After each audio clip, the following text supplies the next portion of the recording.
بسم اللہ الرحمن الرحیم۔ یاجوج اور ماجوج کون سی قوم ہے اور یہ کیسے دکھتے ہیں اور یہ کس شکل و صورت کے ہوں گے؟ وہ کون سی دیوار ہے جس کے پیچھے یاجوج اور ماجوج قید ہیں؟ یہ ساری باتیں آج آپ کو اس ویڈیو میں معلوم ہوگی۔ آپ سے گزارش ہے کہ ویڈیو کو آخر تک ضرور دیکھیں۔ پیارے دوستو، قیامت کی ایک ایسی بڑی نشانی جس سے مقابلہ کرنے کی طاقت کسی انسان کے اندر نہیں ہوگی، ایسی قوم جس کا ذکر قیامت کے قریب پیش آنے والے واقعات میں ملتا ہے۔ یاجوج اور ماجوج کے اس دنیا میں دوبارہ خروج کی اہمیت کا اندازہ اس بات سے بھی لگایا جا سکتا ہے کہ دجال، جو کہ قیامت کی بڑی نشانیوں کا مرکز ہے، مگر اس کا تذکرہ قرآن میں کہیں بھی نہیں ملتا، لیکن یاجوج اور ماجوج کا ذکر قرآن میں تفصیل سے موجود ہے۔ دوستو، زمانہ قدیم میں بہت سی قومیں گزری ہیں جو ظلم و جابریت میں اپنی مثال خود تھی، اور ان کی طاقت اور دہشت کی بنا پر ہر طرف انہی کا سکہ چلتا تھا۔ ایسے ہی ایک قوم یاجوج اور ماجوج کی بھی تھی۔ ظلم و جابریت کی داستان رقم کرتی یہ قوم کوئی اور مخلوق نہیں بلکہ حضرت آدم علیہ السلام ہی کی اولاد تھی۔ بعض مفکرین کے مطابق یہ قوم حضرت نوح علیہ السلام اور آپ کی اولاد میں سے ہے۔ حضرت نوح علیہ السلام کے 3 بیٹے تھے، جن میں سے ایک کا نام یافش تھا۔ یافش کے 12 بیٹے تھے اور ان میں سے 2 کا نام یاجوج اور ماجوج تھا۔ انہی سے ان کی نسلیں آگے چلی۔ اس کے علاوہ یاجوج اور ماجوج کے ساتھ ہی جو اہم نام زیر تذکرہ آتا ہے وہ حضرت ذوالقرنین کا ہے۔ دوستو، حضرت ذوالقرنین کے بارے میں کہا جاتا ہے کہ یہ کوئی نبی نہیں بلکہ اللہ کے نیک بندے اور بادشاہ تھے، جن کو ذوالقرنین کا لقب چند وجوہات کی بنا پر دیا گیا۔ ایک تو یہ کہ وہ زمین کی 2 انتہاؤں میں سفر کیا کرتے تھے، یعنی مشرق اور مغرب کے درمیان۔ دوسرا، کچھ لوگوں کے مطابق انہیں یہ نام روم اور پیرس پر حکمرانی کے وجہ سے عطا کیا گیا۔ بہادر اور طاقتور بادشاہ ہونے کے ناطے دنیا بھر کے بادشاہ ان کے تابع تھے، اور ان کے خلیرے بھائی یعنی حضرت خضر علیہ السلام ان کے خاص وزیر تھے۔ حضرت ذوالقرنین اکثر حالات سفر میں رہتے ہیں۔ اسی دوران وہ ایسی سلطنت میں پہنچے جہاں ترک آباد تھے۔ یہ سلطنت آرمینیا اور اذربائیجان کی سرحد کے قریب موجود تھی۔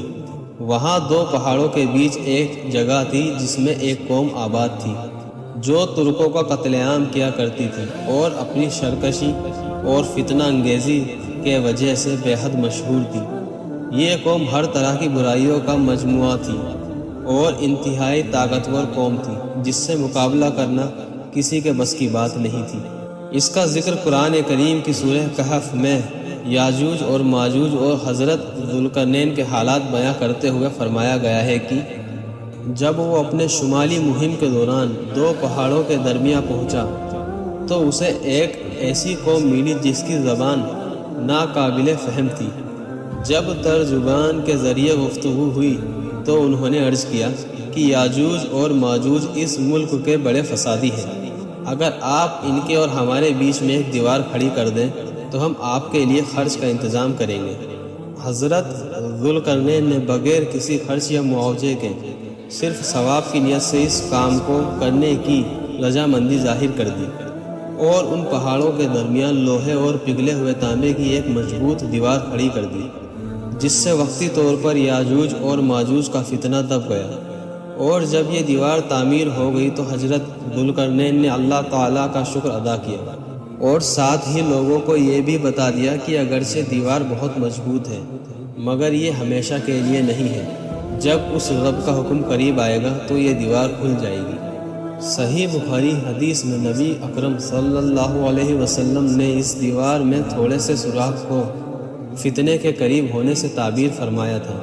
ایک اور حدیث میں آتا ہے کہ یاجوج اور ماجوج ہر روز اس دیوار کو توڑتے ہیں اور کل کے لیے چھوڑ دیتے ہیں، پھر جب اللہ کی مشیت ان کو باہر نکالنے کی ہوگی تو وہ کہیں گے کہ کل انشاءاللہ ہم اس دیوار کو توڑیں گے، اور پھر دوسرے دن وہ اس دیوار سے نکلنے میں کامیاب بھی ہو جائیں گے، اور جب یہ قوم آزاد ہو جائے گی تو وہ تباہی مچاتے ہوئے نکل پڑے گی، اور ان کا پہلا گروہ بحر تربیہ تک پہنچے گا اور اس جھیل کا سارا پانی پی جائے گا۔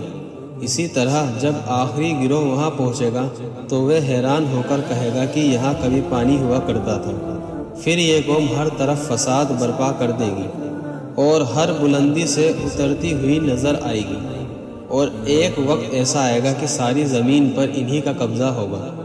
جب یہ قوم یروشلم کے پہاڑوں پر پہنچے گی تو کہے گی اب تمام زمین پر ہمارا قبضہ ہے، اور آسمان کی طرف تیر برسانا شروع کر دے گی، اور وہ تیر خون سے رگے ہوئے واپس لوٹیں گے۔ نبی اکرم صلی اللہ علیہ وسلم نے ان کا حلیہ بتایا کہ ان کے قد چھوٹے ہوں گے اور چہرے چوڑے چوڑے ہوں گے اور آنکھیں چھوٹی چھوٹی ہوں گی۔